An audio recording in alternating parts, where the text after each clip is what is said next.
네, 안녕하세요. 유럽이 깨어나고 있습니다. 확실하게 반중으로 선회하는 여러 가지 징표가 지금 나오고 있습니다. 오늘 그 같은 이야기를 모시도록 하겠습니다.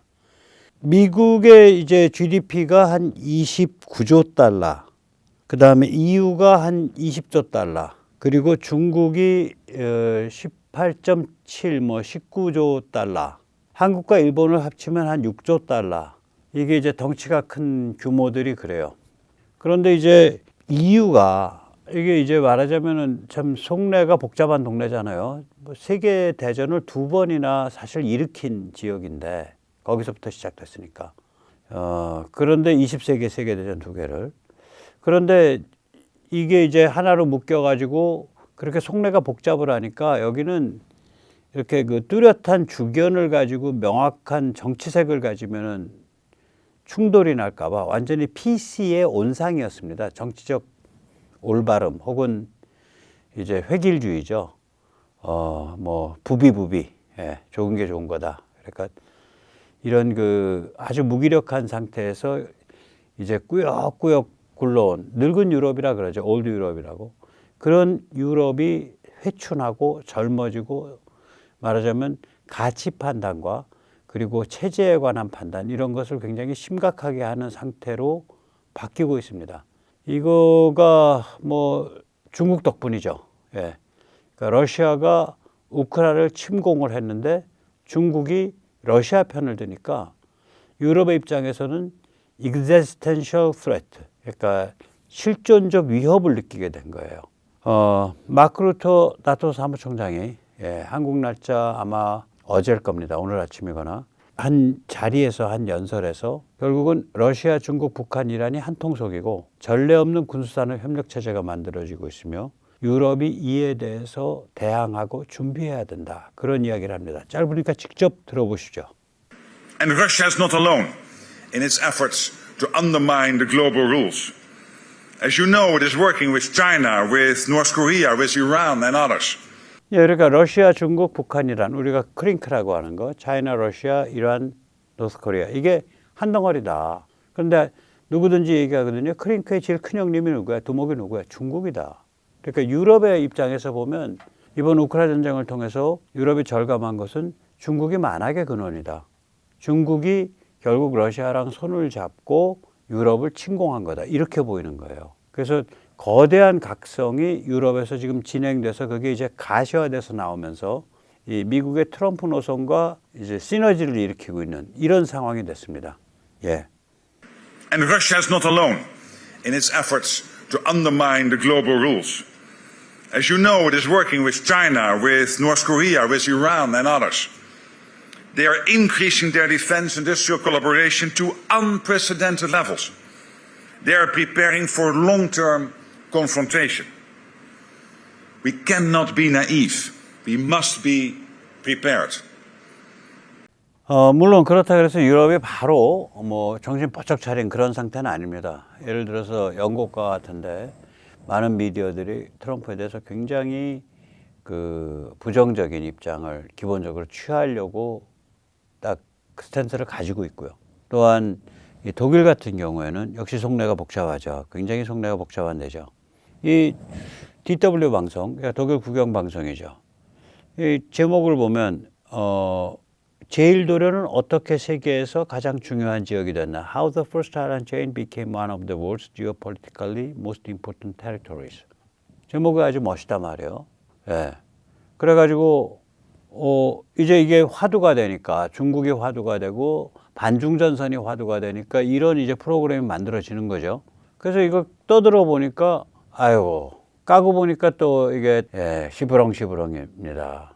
까보시입니다. 시부렁시부렁 우물쭈물입니다. 그러니까 아직 유럽의 각성이 완전히 무르익은 상태는 아니에요. 그 각성으로 이제 선회하고 있는 상태라고 말씀드릴 수 있겠습니다. 어떻게 시부렁시부렁이냐? 독일 국영방송이 중국 눈치를 보는 것 같아요. 그래서 제목과 달리 필리핀 최북단 도서 바타네스 지역이 군사 요지가 되면서 주민들이 불안해하고 있다. 이런 감상주의적 넋두리예요. 전에도 이런 똑같은 걸 했거든요.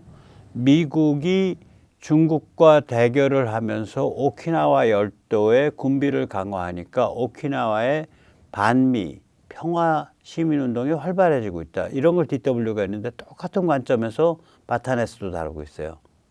이 바타네스는 필리핀 그 최북단도서이죠. 그러니까 거리가 바타네스는 이 대만과의 거리가 루손 섬과의 거리보다 가까운 지경입니다. 굉장히 아름다운 데고요. 관광지로서 요새 한참 뜨고 있는 지역이죠. 아마 우리 한국인들도 많이 갔을 거라고 생각을 해요. 워낙에 많이 돌아다니시니까 한국 분들이. 그런데 여기가 그 바슈 채널인가 그렇게 되죠. 그러니까 중국이 이제 그 태평양으로 빠져나올 때 두 개의 통로가 있는데 하나는 타이페이 쪽, 그러니까 타이완의 북쪽, 그러니까 오키나와의 남단, 오키나와 열도의 남단을 통해서 빠져나오는 그게 미야코 해협인가가 되고요. 또 하나가 이제 이 바타네스와 이게 어디가 카오슝이 되나 그 사이쯤으로 빠져나오는 거예요. 그게 이제 그 바슈 채널인가 뭔가 그렇게 이름 불리는. 그러니까 그 군사지리적으로 아주 요충지에 해당하는 도서거든요. 여기에 이제 당연히 이제 어떤 군사 시설이 들어오려고 그러고 미군이 출몰하고 하고 이러니까 주민들이 불안해하고 있다. 우리가 타겟되는 거 아니냐. 뺏어가는 관점에서 다루는 거죠. DW 역시. 그러나 이중적이에요. 그러니까 그런 뺏어간 관점과 함께 이렇게 중국에 대한 군사적 포위 압박망이 강화되어 가고 있다라는 것을 다루고 있는 거예요. 그러니까 이게 독일의 그 착잡한 아주 복잡한 속내를 그 뉘앙스를 고스란히 반영하고 있습니다.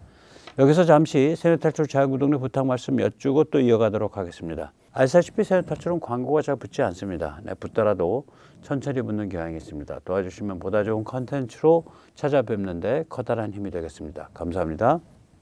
이 지도만 보아도 독일 국영방송이 얼마나 몸조심하는지 알 수 있습니다. 지도를 보면 대만이 제일도련 바깥쪽에 인접해 있어요. 이거 확대해서 보면 대만은 제일도련 바깥쪽이에요. 근데 진실은 뭐냐? 예, 진실은 뭐냐? 제일도련은 대만을 남북으로 관통합니다. 이게 진실이죠. 혹은 대만의 서쪽, 그러니까 중국 쪽으로 제일도련이 금이 거져야죠. 심지어는 중국 본토에도 대만 그 지역이 있잖아요. 금문도 같은 데들.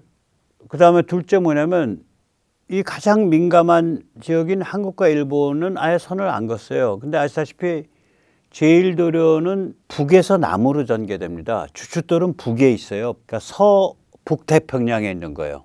그게 한국과 일본이죠. 거기서부터 쭉 말라카 해협을 향해서 전개되는 거거든요. 제일도련이. 그런데 한국과 일본을 어떻게 제일도련상에서 어떻게 해석해야 되냐. 제일도련상에서 한국과 일본이 어떤 역할을 한다고 해석해야 되냐. 이게 가장 중요한 이슈인데 그건 도망가 버린다고. 예, 좀 그렇죠. 제일도련 선긋기의 제1화는 뭐냐면 일본과 대만을 남북으로 관통하고 한국은 제일도련 바깥에 존재하는 거죠. 원래 제일도련은 여기서 그림처럼 일본과 대만을 관통합니다. 도련, 아일랜드 체인이니까. 그리고 한국은 제일도련 바깥에 존재해요. 이게 원래 제일도련이에요. 이게 제1안이죠.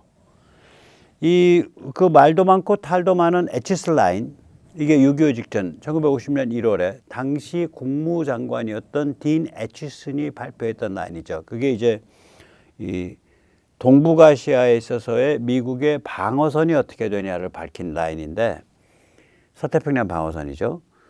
이게 제일도련을 응용한 방어선이거든요. 여기서 보면 미국 영토인 알루션 열도에서부터 이제 일본 홋카이도로 이어져 가지고 일본 혼슈, 그 다음에 큐슈, 오키나와를 거쳐가지고 그 다음에는 대만은 내버려 두고 바로 여기 바타네스 나오잖아요. 바로 필리핀으로 건너뛰어요. 그래서 이제 속설은 이제 한국과 대만이 방어선 바깥에 버려진 상태가 되니까 이건 제일도련이라는 이름을 안 걸고 말하자면 에치스 라인, 미국의 서태평양 방어선이라는 게 원래 제목입니다. 이게. 속설은 에치슨의 제일도련이, 에치슨의 방어선이, 에치슨 라인이 스탈린으로 하여금 남침야국을 굳히게 만들었다. 이런 속설입니다. 이 그림하고 아까 독일 국영방송 DW가 사용한 제일도련 버전은 에치슨 라인과 굉장히 유사하죠. 굉장히 유사하죠. 예. 이 그림과 굉장히 유사합니다. 그런데 실제 진실은 뭐냐? 그건 제2안입니다. 제일도련 선긋기 제2안인데 큐슈에서 둘로 갈라져서 한국, 일본이 제일도련의 두 주춧돌이 되는 거예요. 그 실제 경계선은 서해 한가운데로 오게 된다고요. 한국은요, 군사지리적으로는 섬입니다. 휴전선에서 막혀 있고 바다로만 통할 수 있는 데잖아요. 섬이죠. 섬이 뭡니까? 바다로만 통할 수 있는 지역이 섬 아닙니까? 한국은 섬이라고요, 군사지리적으로는. 그런데 세계 최강의 동맹체제, 한미동맹, 이거 세계 최강이거든요. 미국이 전 세계에서 연합군 체제로, 양국 간의 연합군 체제로 가져가는 동맹은 여기밖에 없어요. 세계 최강의 동맹 체제 및 한국의 발전에 의해 한국의 제1도련의 주춧돌이 돼버린 거예요. 근데 일본은 원래부터 주춧돌이죠. 2차 대전 말기 이후 미국의 일관된 전략입니다. 그래서 그 미일 안보 조약에 보면 주일 미군 기지가 명시적으로 일본뿐 아니라 극동 지역 전체를 커버한다. 극동 지역의 안보 위협에 대처한다라고 아주 명문으로 박혀 있어요. 무슨 뭐 우리는 주한미군의 유연성 이렇게 지금 와가지고 뭐 떠들고 있지만 일본은 그 안보조약에 그게 박혀 있어요, 명문으로. 그리고 일본 이외의 지역의 이제 분쟁에 대해서 군사적인 충돌에 대해서 주일 미군이 개입할 경우 일본과 협의한다예요. 합의한다가 아니라 컨설팅한다라고요. 일본이 반대하거나 말거나 미국이 그냥 선택하면은 개입한다, 주일 미군이. 그 얘기라고요. 단지 이제 나중에 공개된 그 부관이라 그럴까? 일종의 부관이죠. 그러니까 그 부처 간의 회의에서 또 뭐가 결정이 되냐?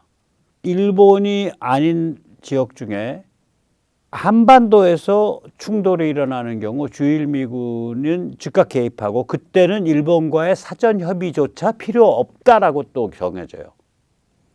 그러니까 미국의 군사 전략에서 주일 미군과 주한 미군은 한 몸으로 움직이고 있는 거예요. 그리고 이 주일 미군과 주한 미군은 이 한반도뿐 아니라 사실은 동북아 전체, 서태평양의 북쪽 부분 전체에 직접 관계돼 있다고 이게.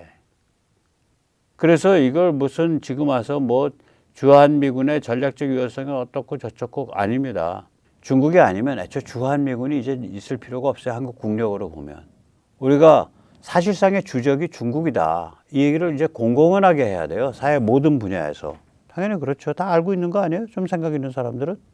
아마 리짜이밍은 모르겠지. 생각이 없으니까. 다른 데 생각이 있으니까.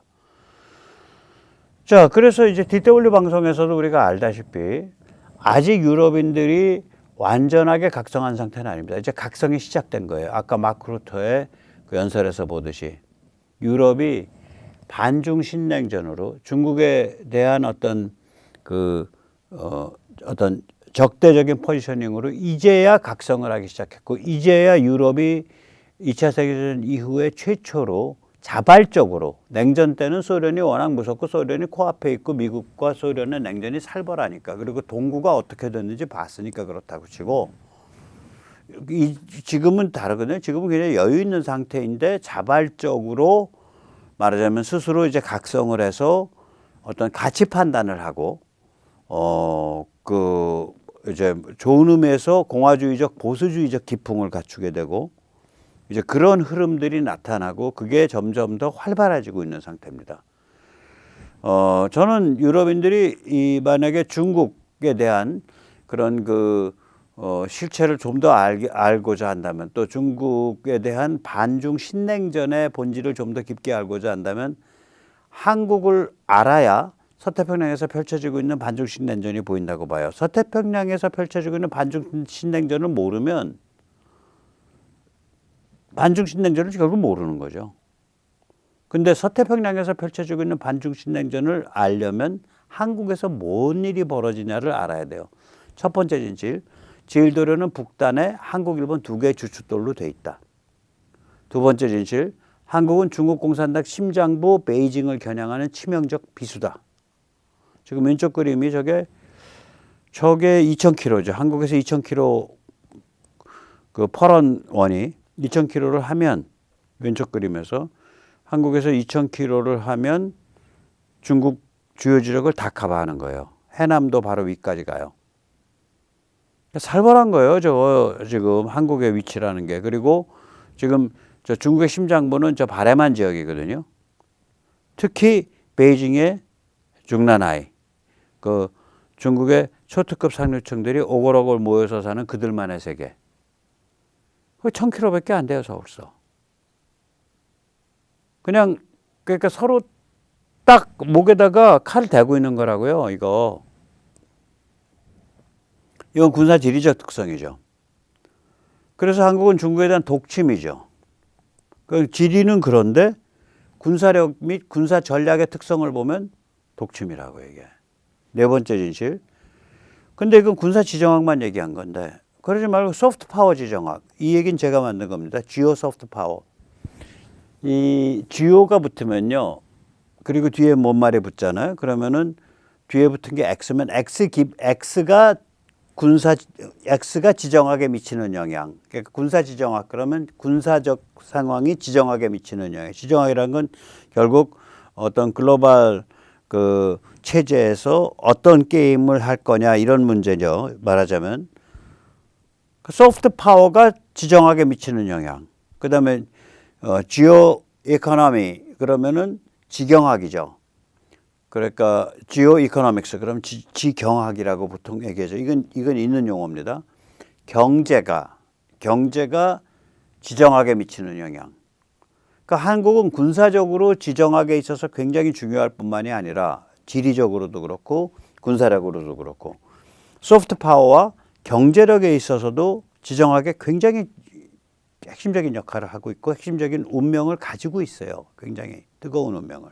그게 진실 네 번째 진실입니다. 다섯 번째 진실은 뭐냐? 한국의 이 같은 운명을 거스르고 뒤집으려는 자들이 지금 권력을 잡고 득세한 국면이다. 굉장히 비정상적인 국면이다.